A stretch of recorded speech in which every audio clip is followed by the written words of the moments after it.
السلام عليكم ورحمة الله وبركاته. waxaan rabaa halkaan in la caawa ka hadalno wacanab tahliil. waxaan caawa ka hadlahayaa teenager waa wiilka ilmaha 13 sano ilaa 20 sano uu ka gaaro.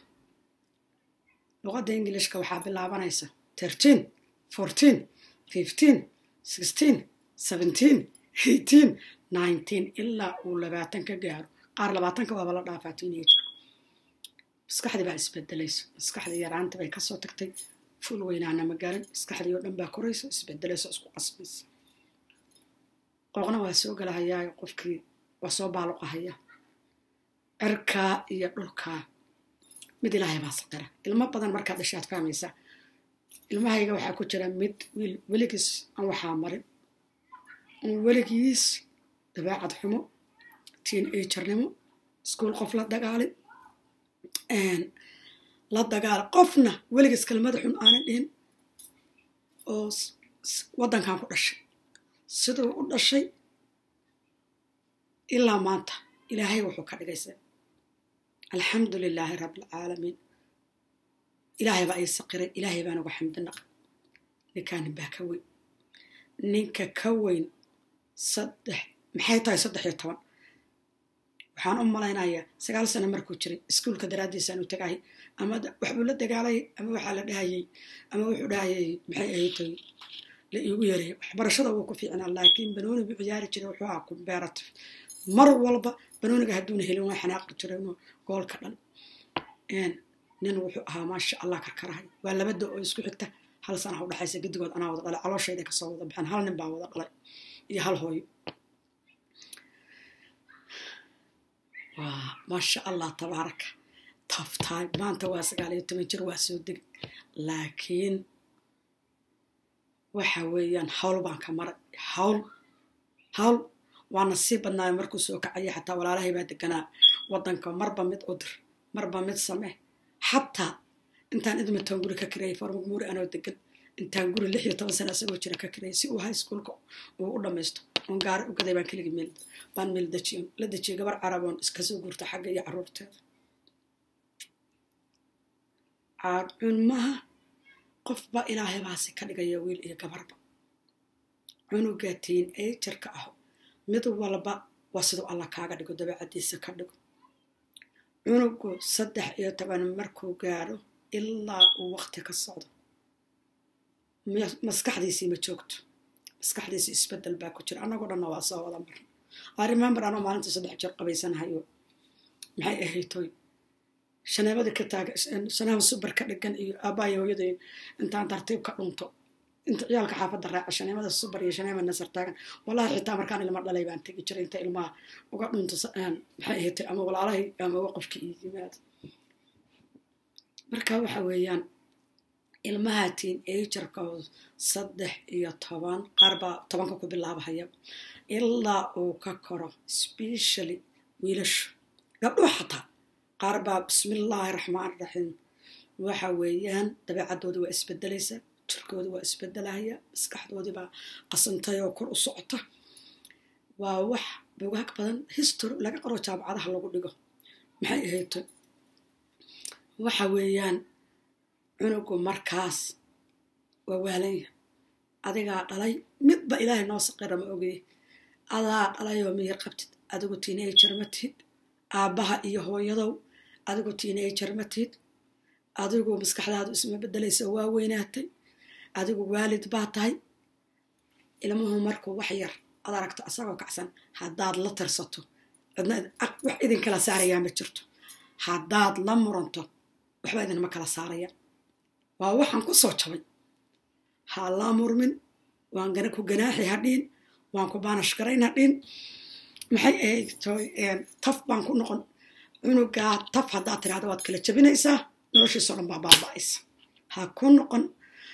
ha la dagaalin. ha la soo maxay ahayd reerkao dhan u sheeg. markaad aragto inuu soo bilaabay teenagernimada reerkao dhan waxaad tiraahdaa waryahay war ninkaa ha laga leexdo. ninkaa waqtigiibuu ku jiraaye ha laga leexdo. limaha qaar waxay bilaabayaan inay qolka isku soo xiraan. oy maanta caawiya barri cunto markuu rabo ma ogaadan halkaa arka. qaar bannaanka inay wardaan bay bilaabahayaan ka guriga isugu soo xiraa ku roonka bannaanka kaaga baxaa kaaga dar waxaa lagaa rabaa adigu inaad gadaal uga degto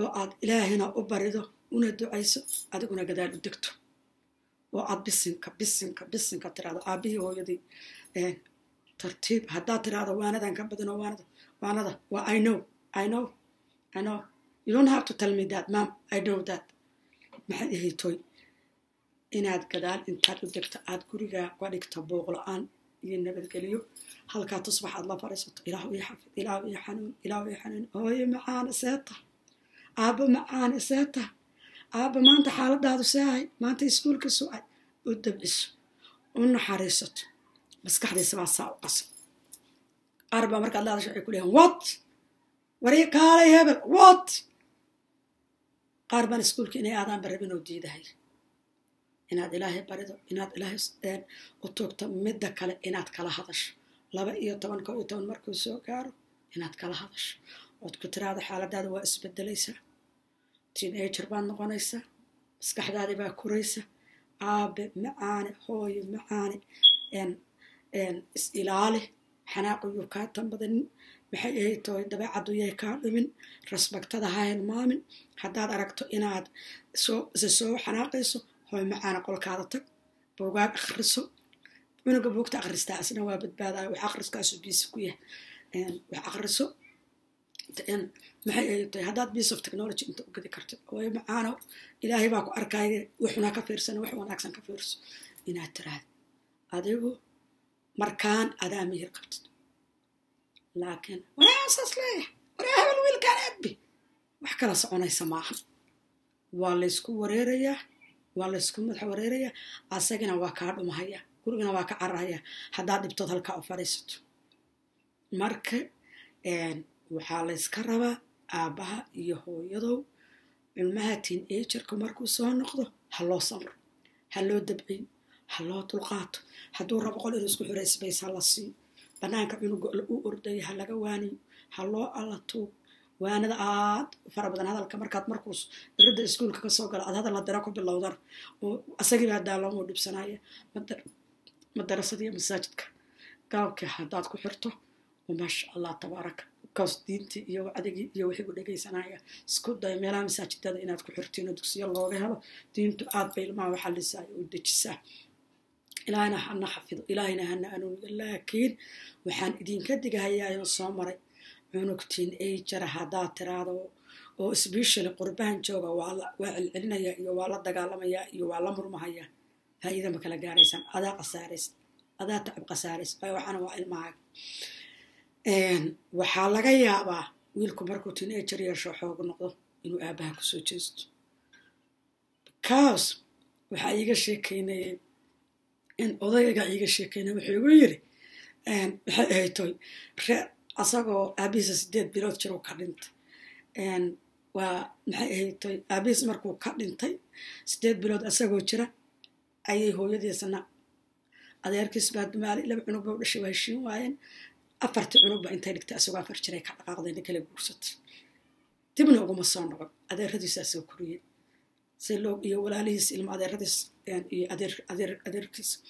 adeeradiis sidii loo korinahay 14 markuu gaaray waa loogu raacay bahal garuuna intaa la eg inta samaysto bahal tuurayso tabu la fariistay meesha la dhihi jiray subaxii ariga looda raac markii la yiro la fariistay geed marka baalkii halka buur yaro ah duduma yaro alla kor fariistay car waa ninka iisoo dhawaad u yiri ilaa maalintaada dhalayood loo raaciyo balaayo raaci lahaydana ugu shaqaysanayseen waa agoonkii la soo koriyay hadda ninka waa barnaamij 60 sano oo ka sheekeeya maxay ahayd teenager-nimadu marka wax fudud maahan ma sidoo meesha u fadhiyaa leer wax ku dilay nimanka caawi nimanka i dili jiray ar ii soo dhawaado i dila car torrey buu soo tubtay reerkiisa soo koriyo agoonnimada ku soo koriyo waa 14 jir marka walaalayaal waxa weeyaan that is the reason ninka raggan especially la hadlaya wiilka teenager-ka markuu codkiisu inta isbedelo yiraahdo don't talk to me hala dagaalin ha isku soo taagin adigu ma waalida asagaa waalan tartiib u dabci waraabana kembal kafee aadne ku dheh waraabana kembal antimotag aadne waraabana kembal molka aadne samee intuuna weynaantaasba soo gaarin waqti badan markaasuu kaalmo kaaga baahan yahay markuu 11 soo gaaro ilaa saad iskula kortiin ilaa uu nin qaangaarayo isku filnaadayo isku toosay noqdo aad oo teenager-nimadaada uga sheekay waxaad soo martay oo yaraantaada uga sheekay oo dhibkii kugu dhacay dheefta kugu dhacday uga sheekay horumarkaaga iyo jabkaagaba uga soo sheekay laakiin haddaad tiraahdo wiil teenager waan isku taagahayaa faa'iido kama keenayso hooyooyinka sidoo kaleete wiil iyo gabarba ilmaha teenager-ka ha loo dabciyo anaga gurigayaga cunug markuu noo soo kacayo maasha allah tabaaraka ilmo badan baa guriga waa barta waaga hore waa ku wareero madaxa igu xanuuni laakiin hadda waa barta mar alla markuu soo bilaabo waxaan ku idhaahdaa waryaha waqtigiisa ku jira halaga wareegsado war alla inta ilmahayga waa weyn oo dhan u yeero ka xooga badan baan idhahdaa gabadhaas waqtigeeda ku jirtaa wiilkaas waqtigiisa ku jiraa nimayahu qof walba gadaal u deg hana la sibood garayo inta lasoo beed garan karo anigu xataa ma waaniyo carruurteyda kalaanu dira waaniya koraadaa ka waaweyn maasha allah tabaaraka alxamdulilaahi rabbilcaalamiin laakiin dee dadku carruur wada waaweyn ma haystaan oo maxay ahayd toy cunugii uu fahmaayo ilmaha waxaa fiican ilmuhu inuu la hadlo ayay ka fahmi ogyihiin adigu markaad la hadlayso bikaas ayagu waa isku leebo marka waxaan idinla hadlayaa aabbaha iyo hooyadow ilmaha markuu teenager noqdo ama wiil ama gabar markuu 10 sano 11 la soo gaaraba xariir iyo saaxiib halana noqdo cunuga hadduu teenager noqdo waalidnimada xagga dhigo waa inaad friends la noqoto si uu wixii kusoo dhaca kaaga warramo siduu wuxuu damacsan yahay kuugu sheego si uu maskaxdiisu waxay u sheegayso wuxuu fahmi layahay wareerkaas kaala tashado saaxiib la noqo waalidnimada xagga dhig waayo ilaahay baa kugu yiri 15 sanaad cunugaan mas-uul ka tahay 15 markuu jiro 13 ama 12 maxaa uga dhiman waxba ama dhiman la saaxiib I find out la saaxiib ilmaha maxay ahayd noloshu waa easy ilmaha markaadan dilin ood wax u sheegto noloshu waa easy ilmaha markaan la caayin oo wax loo sheego noloshu waa easy dhageyso markiiba waxaad damacsan tahay ku boodina dhageyso cunuga dhageyso wuxuu ku leeyahay listen to your child wuxuu ku leeyahay maxay ahayd haddii aad arko ilmuhu inaad dhageysanaysid mar walba uu ku imaanaya laakiin haddaad mar walba taladaada la soo boodid isla waxaa tahay 50 sano ka hor la dhalay iyo oday la dhalay 40 sano ka hor maxaad isku level baatay adduun and computer iyo technology ba jirin baad ku dhalatay dami maxay ahayd marka walaalayaalow ilaahay hana xafido ilaahay hana waaniyo laakiin ilmuhu ha loo samro ha loo dulqaato haddaan saas leeyahay banaanku kaaga baxaya ballaankana daroogada iyo dhibkii oo dhan baa yaal asna naftiisa waa gabaadna waa tacab qasaar ilaahay waana tacab qasaar ilaahay awlaadana la habeenii maalina salaadii la tukado ilaahay cunugaad arkaydo ilaahay ha loo bari ilaahay baa annaga ilmahaba abuurto ka xoog badan laakiin hal la istabciyo ilmuhu teenager markuu gaaro waalidnimo ma jirto waalidnimada xagga dhigo friends la noqo xiriirkana markuu intuu 12 markuu gaaray 11 si fiican ula soo dhiso kaloosto ku noqo si uu haysto kalsooni uu kula hadlo ilmuhu markaa dhageysta oo uu wuxuu dareemayo u sheego ayuu u baahan yahay assalaamu calaykum waraxmatullaahi wabarakaatuh walaalayaal